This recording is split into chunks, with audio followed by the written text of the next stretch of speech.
Hey, Warpugs, Inquisitor Zarius decided that we needed some PancreasNoWork in our life, and he decided on the Great War of Tamriel, and why Myr deserved the worst. This is actually the first Elder Scrolls lore video that I have had on this channel.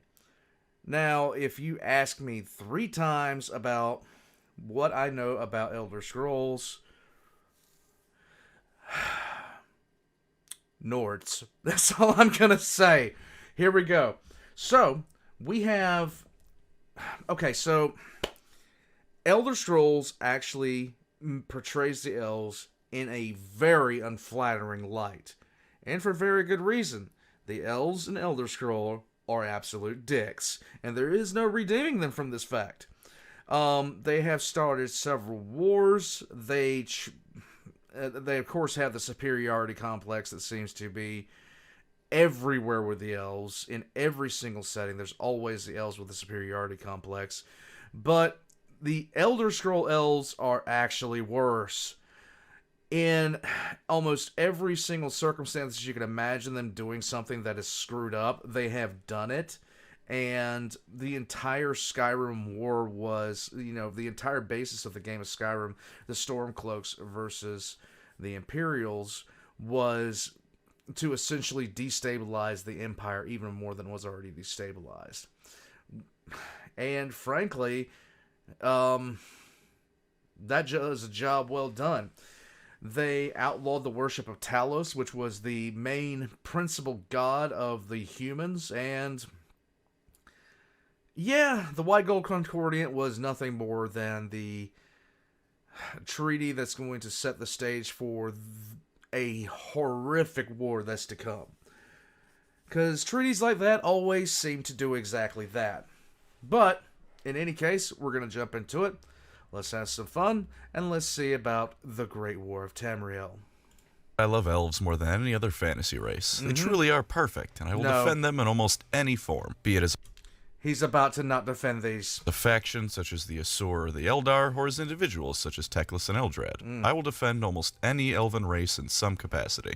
Even the ones that are evil or just generally harmful. The Wood Elves are psychotic, but they're awesome. The Dark Eldar might be the only people in existence trying to out-evil the forces of hell, but that gives them a certain charm as a faction, and if nothing else, everyone loves a good villain. But say what? For something that will become a running theme of this video, I said I will simp for and defend almost any elf. Yeah. Lord of the Rings, Warhammer, the various Dungeons & Dragons systems, I love those elves quite a bit. But as for the topic of today's video, I will not be defending these elves. I would never defend these elves in a million years. In fact, let me sum up my opinion towards them with a question. If I am not supposed to brutally slaughter every single Altmer I come across, then why is this axe especially deadly to elves? So with that in mind, let's learn about the Great War. Not the one with trenches, the one with magic and elf murder. To explain how this travesty came about, we have to look at the 4th game of the Elder Scrolls series, Oblivion. The Oblivion Crisis, where Mehrunes Dagon decided invading reality was as good a way to spend a couple of weeks as any, did not only affect Cyrodiil. It's where the worst stuff went down, sure, but not the only place. True. All across Tamriel did the jaws of Oblivion open wide to swallow the world. Some places held out better than others. As I'm sure you're aware, because it circulated around the internet quite a bit a while ago, the Argonians not only repelled the invasion, but forced the Daedra to close their portals because they started counter-invading.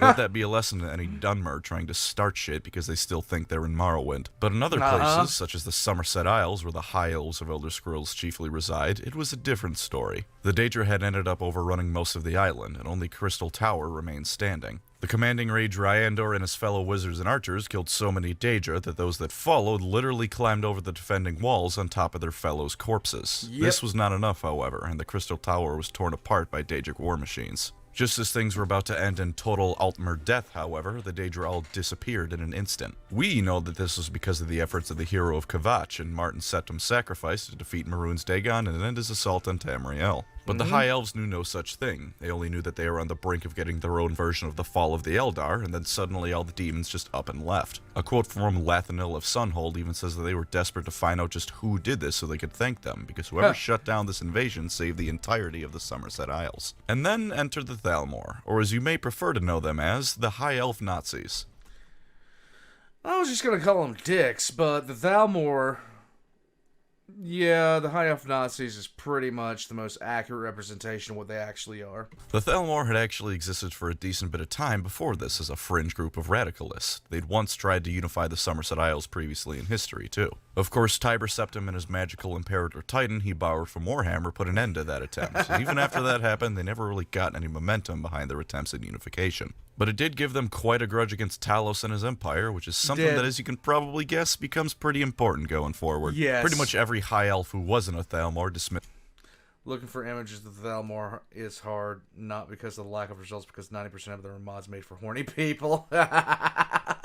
Them entirely, and that was followed by them laughing at these morons for the stupid views they held. But in this one moment of weakness, where the elves were left grasping at straws as to how the hell any of this happened, the Thalmor crept in. They began spreading news that the ending of the Oblivion crisis was all their doing. It was the sacrifices of the Thalmor that allowed the elves to live another day, and that perhaps it was time for all Altmer to recognize that the Thalmor were the ones who should be in charge. Plenty of people were still skeptical of their claims and outright dismissed them as fools, but in this critical moment, just enough people were willing to give them the benefit of the doubt that they were soon able to gain complete power. Dissidents were silent. Which is usually how groups like this actually come to power. It's usually like this if you look throughout history. It's exactly like this every single time. A group takes advantages of a fearful population, claims to have the answer, steps in and takes power, and then horrific shit begins to happen.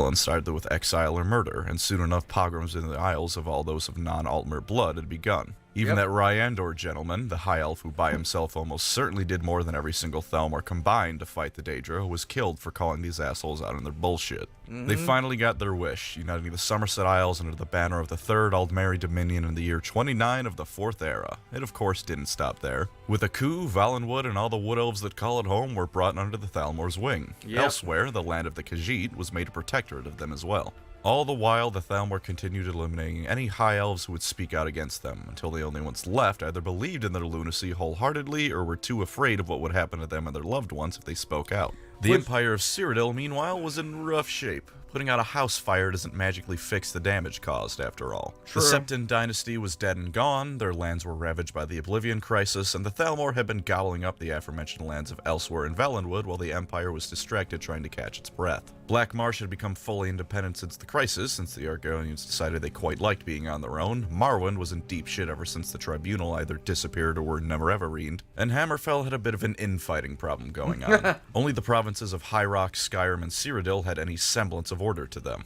And do keep in mind that when I say High Rock, Skyrim, and Cyrodiil were ordered, they were ordered within the context of a continent-wide demon invasion having occurred relatively recently. Yeah. It's not the kind of thing you just bounce back from. I mean, I guess, the Argonians did bounce back from it, but they have the magical trees that give them god powers when they need it. Emperor Titus Mead II had come to power in the year 168 of the Fourth Era, and had just 3 years to get a grip on his new position before things went as far south as they could, short of another Daedric invasion. The Thalmor, in the year 171, sent a delegation with a covered wagon to the Imperial city with a rather hefty list of demands. The most important ones were as follows: give us a shitload of money as tribute to our oh-so-wonderful empire, cede large portions of Hammerfell to the newly formed Dominion, disband those goddamn Blades assholes who keep interfering with our work, and perhaps most importantly of all, outlaw worship of that upstart Talos who handed us our asses on a silver platter. Otherwise, it's time for war. Titus Mead was at a crossroads very early in his career. On the one hand, he could surrender to the Thalmor and their demands. His generals and advisors warned him that the legions of the Empire were in no state to fight a war at this time. This is agonizingly true for the history of this area. They just weren't... The Empire had been in decline for some time, and the Daedric invasion pretty much was the knife in the ribs that almost killed it. And it was barely on life support when the Thalmor brought the Somerset Isles against the entire Empire. What with Tamriel still reeling from both the Oblivion crisis and the more recent Umbriel crisis, because in the Elder Scrolls, supernatural catastrophes happen every 5 minutes. On the other hand, he could stand defiant, even though it may damn well cost him not only his life, but the entire empire and everyone in it. In no uncertain terms, Titus Mead told the Thalmor to go fuck themselves. Perhaps a bit more professionally than that, but the message was there. Yep. The Thalmor then tipped over their cart and revealed that the gift they had was the head of every single Blades agent that had been assigned to the Somerset Isles in Valenwood, and war was on. And fittingly enough for a group that's very explicitly modeled after the Nazis, the first stages of the Great War were similar to the first stages of the Second World War. Within days of war breaking out, the Thalmor had attacked all across the Empire's provinces. They had set up hidden camps near the border of Valenwood and Cyrodiil, because while the Thalmor are backstabbing, weaselly, disgusting vermin, they're also clever. Thalmor General Lord Narifin, who you should remember because he gets what he deserves later on, led attacks across Cyrodiil's southern border. The city of Leowyn was quickly captured, while Bravil was besieged and small groups of Thalmor were striking all across the land. Meanwhile, a separate army led by one Lady Aranelia, which to give the Thalmor any amount of credit is perhaps the single most elf name I've ever heard in my life, crossed straight through eastern Cyrodiil into Hammerfell. While the legions had a presence in Hammerfell as they do all provinces of the Empire, they were vastly outnumbered by the Thalmor and so were forced to retreat through the Alakir Desert in what is known as the March of Thirst. And you know, I couldn't find much information on that one, but let's all use some context clues and assume that it sucked for everyone involved who didn't have knives for ears. Things were going horribly for the Empire to say the least, and only a year into the war the Empire looked at the Thalmor like it was on the verge of total collapse. Of course, as I said at the beginning of the video, take note of how I worded that once again. It looked like it was about to kick the bucket. It wasn't there quite yet, though things were looking dire. Things in the war were moving at lightning speed, so allow me to do a quick overview of the situation. Go for it. Southern Hammerfell had only one city left remaining, Agathe. It's spelled like this, but I didn't know how to pronounce the word tithe until half of you yelled at me for saying it wrong, so my apologies if I'm butchering this city's name. This was exactly what the Thalmor wanted, the entire southern coast of the region, so they were content in Hammerfell to consolidate their holdings and leave it at that for the most part. In addition, by the year 172, the second year of the war, the Thalmor had continued pushing into Cyrodiil and encroached ever further into its heartland. Yes. Bravil and Anvil had fallen to the elves both, and by year's end, Narifin had pushed to the gates of the Imperial city itself. I'm sure he said something stupid and poetic along the lines of the elves have come to retake their lost empire or some bullshit like that, because most likely, he said those exact words, only with a lot of pomp and circumstance, standing on a couple of bodies and posing for somebody to paint him. Pellinol Whitestrike did one thing wrong, and that was failing to finish the job. At this point, the pace of the war begins slowing down. The Thalmor, while having made tremendous gains and cutting off the Imperial city from nearly all sources of supply, couldn't keep up their early pace. Survivors from the March of Thirst have been able to regroup in northern Hammerfell and were joined by additional reinforcements. And most importantly for the Empire, they had an uncontested stream of steady reinforcements ready, willing, and able to cut a whole lot of elves into a whole lot of pieces. Remember how I said there were really only 3 stable Imperial nations left? One is Cyrodiil, which is covered in Thalmor at the moment. 2 is High Rock, which while providing the Empire with reinforcements, is a bit too far away to reliably reinforce the homelands. But then there was Skyrim, and there weren't any Thalmor in Skyrim to keep a whole bunch of angry Nords from coming down to demonstrate to the Altmer what happened to those snow elves thousands of years ago. Yep. In the year 173, things began to change in the Imperial's favor, at least outside of Cyrodiil. The siege of Agatha was lifted, driving the Thalmor out and having the added bonus of cooling down the tensions between the 2 main factions of the region. Lady Aranelia was successful in crossing the desert to get away from the angry people with curved swords, but then she went straight into the Imperial legions under the command of one General Decianus. At the city of... what the fuck? Skaven. Alright, well, at the city of Skaven, those 2 armies clashed in one of the largest battles of the war. Though the outcome wasn't really decisive for either side, Aranelia's army was weakened to the point that any further gains would be impossible. And in a defensive war, keeping the attacker from attacking any further is a good enough start as any. Now, before I move on with the war itself, I want to talk to you about someone important to this little lore event here. Emperor Titus Mead II. A lot of people think he's a pushover, who signed away the Empire with the white gold concordat in the highest show of cowardice. This opinion is pretty prevalent both in-universe and out of it. Let me tell you why it's bullshit. Titus Mead, like I said before, was dealt a bad hand from the very start. He inherited an empire in decline, one that was almost wholly inferior from what it once was due to no fault of his own. Yeah, let's listen to this because I got a feeling he's about to change my mind about this guy. And I'm okay with that. I'm okay with being wrong. I'm okay with having my mind changed. The Thalmor were the rising power of Nirn, while the Empire was falling apart. The spirit of Tiber Septim himself even says that perhaps it's time for something new to take its place in Morrowind. Whether or not you side with him is up to you, but either way it clearly was a ghost of its former glory. And sure enough, barely 3 years into his reign, the Thalmor begin threatening him, and when he tells them to go away, within days nearly their entire army is pouring into his lands. And let it be known again that his advisors all asked him not to go through with this war and accept the demands of the Thalmor. And there's not a chance in hell that at least some of them weren't Nords, the very people we've spent the last 11.5 years listening to bitch about the treaty Mead signed. Titus Mead... Yep. If those Nords had gone back to... if he had initially just accepted the treaty right out, if he had just accepted the demands right out, the entire empire would have fallen apart irregardless. Mead II stood tall against the Thalmor and did the best he possibly could, and to be frank, if you disagree, you're a goddamn fool. And nothing encapsulates this point better than the siege of the Imperial city. In the spring of 174, the Thalmor redirected pretty much their entire army towards the capital of the Empire. It was the last bastion of meaningful resistance that they cared to take. Plus, the White Gold Tower is located inside the city, and the Thalmor are very interested in those things for reasons we'll cover later. The army of Narifin attacked from the south, west, and east, while an additional army came from the north to ensure the city was completely cut off. Titus Mead once again had two options before him. He could do the classic heroic sacrifice and go down with the ship, and ensure that the few remaining months the Empire had left, he would be worshipped as a hero. Or he could do what very few people in fantasy settings do, and use his goddamn brain a bit. So he hatched a plan. It was very simple in concept and required a set of Skyforged steel testicles to pull off. He was going to fight his way out of the Imperial city and the Aldmeri encirclement. The 8th Legion of the Imperial Army fought a doomed fight on the walls of the city to hold out long enough for Titus Mead and his main army to retreat away from the capital.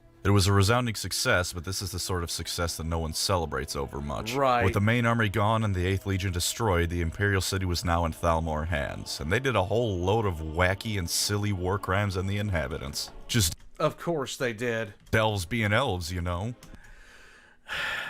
It's one thing that I get annoyed with people about. It's like, what do you think happened when one army took a city from another?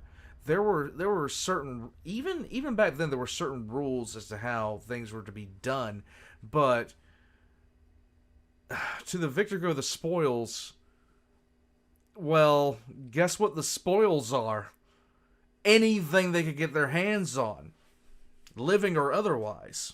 By all rights, it looked as if the Empire had well and truly lost with this. Of course, much like earlier, it only looked like that to the Thalmor. And indeed, Titus Mead was more than happy to keep the Thalmor thinking this was the case. From the winter of 174 into 175, he gave every appearance that he was getting ready to surrender, making all sorts of motions and sending messengers to the right stuck-up pointy-eared pricks, that sort of thing. And then immediately afterward, he was getting ready for the last Hail Mary of the war. General Decianus, the general who had fought the city named after Ratman, had been ordered to come assist Cyrodiil rather than continue fighting the Aldmeri in Hammerfell. While he complied with his emperor, he discharged as many invalids from the army as possible to help keep the province at least somewhat secure. You might be wondering how that helped in any way, understandably so. The thing is, invalids is in the largest quotation marks possible. He'd walk around and go, "How's your arm feeling today, soldier?" And if they said something along the lines of, slept on it kinda funny, but it's alright, he'd tell them they were not fit for active duty in Cyrodiil and were to be discharged to remain in Hammerfell. It was simply a happy coincidence, no doubt, that these men were allowed to form their own army to drive back the elves from Hammerfell later on. Regardless, Decianus and his remaining... just a happy little circumstance, no worries.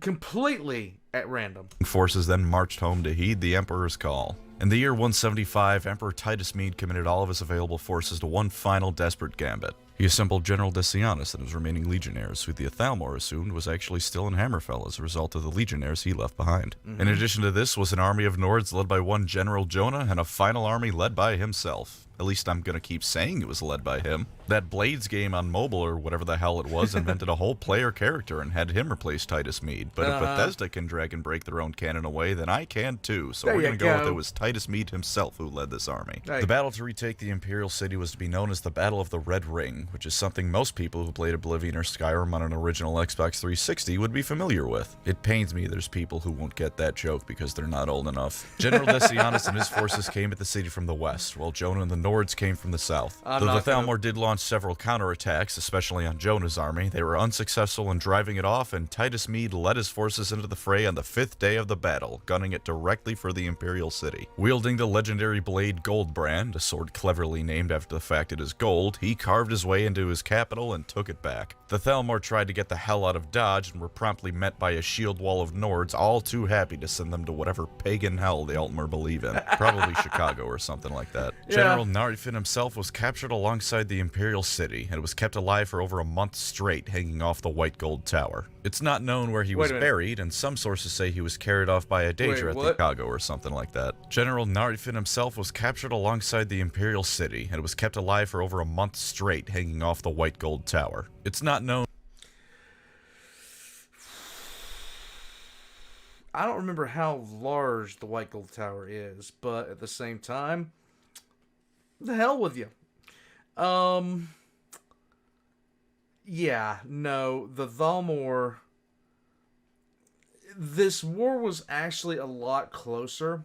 Like he said, this war was actually a lot closer than the treaty that eventually was signed can be shown. Like, it was far closer. That was a far more close run thing.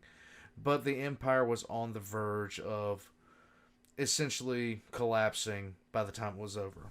Where he was buried, and some sources say he was carried off by a Daedra at the end of his stay in Hotel Cyrodiil. Look no further for proof the Thalmor are the worst and the Daedra helping this guy out. Personally, I like to think they just chucked him in some plot of land being used for farming. His corpse would then go on to become fertilizer, doing more for the people of Nirn than it ever did when it was alive. With this resounding success, a large majority of the Thalmor army in Cyrodiil had been completely obliterated, and the Empire was able to force a peace deal with the Thalmor known as the White Gold Concordat. The aftermath of this piece of paper is quite well known, and I'm sure you're aware of the big sticking points. I'm gonna assume you have played Skyrim or watched people play it or have been on the internet in the past 10 years, but for the sake of a complete video, I'll go over the big points. Ultimately, the provisions forced on the Empire were a little different than the ones in the initial demands the Thalmor sent. Southern Hammerfell ended up being given over to the Thalmor, despite not only the bloody battle at Skaven, but the Imperial remnants waging a war against the Thalmor alongside the native Red Guards. The Blades were disbanded, and the survivors were to be hunted down by the Thalmor agents in the coming years. And of course, Talos was no longer to be worshipped as a deity by the humans of Tamriel, and the Thalmor were allowed more or less open access to the Empire to ensure worship didn't occur. Any followers of the man-god found were to be dealt with lethally. And of course, all of this had some pretty drastic consequences. Hammerfell was outraged by what they saw as Cyrodiil handing away its independence. They felt that the Thalmor could have been defeated once and for all if the Empire had just kept going, and so they waged their own war against the elves. The Empire was forced to abandon any claims to the region and recognize it as its own independent province because of this. Hammerfell was successful in dealing with the Thalmor, which lends some credence to their claims, although at least personally I find it understandable the Empire did what it did. Their armies were barely holding on as it was, and while the Thalmor in the region were annihilated, there were plenty more elves in the Somerset Isles. And while this may be cheating, the loading screens for Skyrim say what the Blades in the game do. It was either this or complete destruction for the Empire. Speaking of the Blades, this was perhaps the least consequential of the major stipulations of the treaty. While plenty of knowledge and capable agents were no doubt lost as the Thalmor hunted them down, in the end the Empire just formed the Penitus Oculatus to replace the Blades as the Emperor's bodyguards. You can argue that they weren't as effective as the Blades, but both of them were the bodyguards when an Emperor was assassinated during his rule, so it's not like their track record is any worse. If nothing else, the Oculatus never tried to get me to kill Parthenax. And of course, Talos worship being outlawed made a whole load of people unhappy. At first, the Empire just went, yeah bro, we're totally not allowing Talos worship. Trust me bro, I promise. And then Thalmor Justiciar started walking around the Empire purging worshippers, and the treaty was actually enforced from then on out. Not much by the Empire, granted, but by the Thalmor agents. Cyrodiil no doubt had some strife regarding this, but in Skyrim this is where things got real spicy. I won't go too much into detail on it because you have no doubt played Skyrim, but the Nords of the region were quite unhappy with this, and a large portion of them led by Ulfric Stormcloak did their damnedest to rebel from the Empire they saw as forcing unfair obligations on other people. The Nords in particular were so angry because not only were they forced to follow the concordat despite the Thalmor never having gotten to their lands, they also believed Tyrus Septim was one of them. Nobody tell the Nords he was probably a Breton. Both sides know damn well that war in the future is inevitable. Hell, the Thalmor call it the first war with the Empire. You don't call something the first if you don't plan on there being a second. True. Both sides are making their own preparations to get ready for round 2. The Thalmor don't intend to lose this time, and with Skyrim erupting into civil war, things look grim for the Empire. But hey, at least the Empire didn't have to give the Thalmor all that gold, right? That's something. No. If nothing else, assuming you play Skyrim like me, you've probably killed more Thalmor throughout the course of your playthrough than died in this entire war. And if you allow me to speculate, there's one more thing to consider. Historically in the Elder Scrolls, avatars of the dead god Lorcan have a habit of appearing whenever elves really need to die as soon as possible. Ysgramor and his fancy axe weren't one, though one of his 500 companions likely was, and of course Pelennor Whitestrake was almost certainly another such case. He'd suffocate you with moths if you tried to say that to his face, but among being a cyborg time traveler, he's probably also an avatar of Lorcan. And I actually don't know who that is, so like 404 does not compute.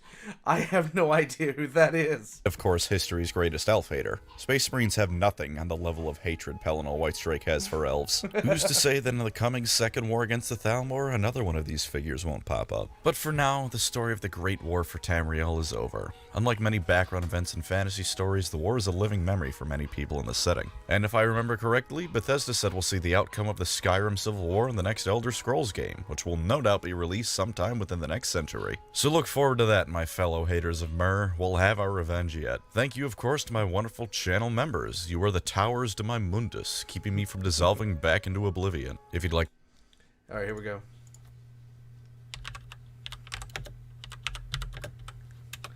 What are you doing? Is this how you honor the 6th house and the tribe unmourned? What?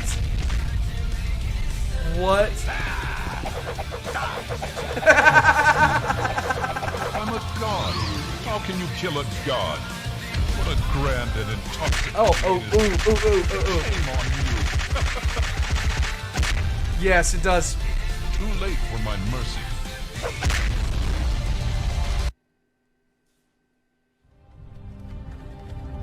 Hey, you. You're finally awake.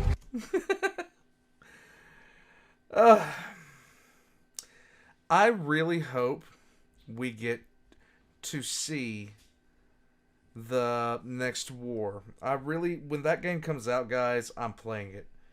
I don't care what is happening at that time. I am playing the next chapter of Elder Scrolls. I want to see what happens in the next war. I really, really do. Skyrim was a game that I played 3 or 4 dozen times from start to finish, different classes, different races, everything else, and I enjoyed it every single time through. Personally, I might even download that game again. I don't know, but when would I ever play it? I have no idea. But a game like this, where the lore evolves with each iteration, I really enjoy franchises like this. I just hope they don't screw it up. I hope they don't try to make it a massive multiplayer game. I hope they do something like they did with Skyrim and give you a choice of who you're going to support, or if you're going to support anybody at all. All those things being said, guys, the Thalmor, yeah, no. Past that, if you'd like to support the channel, hit the like button for me. Leave a comment down below. Subscribe if you haven't already. I'll have all of PancreasNoWork's links in the description down below. Go check him out. Subscribe to him because he puts out stuff like this on the regular, and it's all good. Past all that, I'll catch you guys next time. This was a good one. And, yeah, all Thalmor deserve to burn.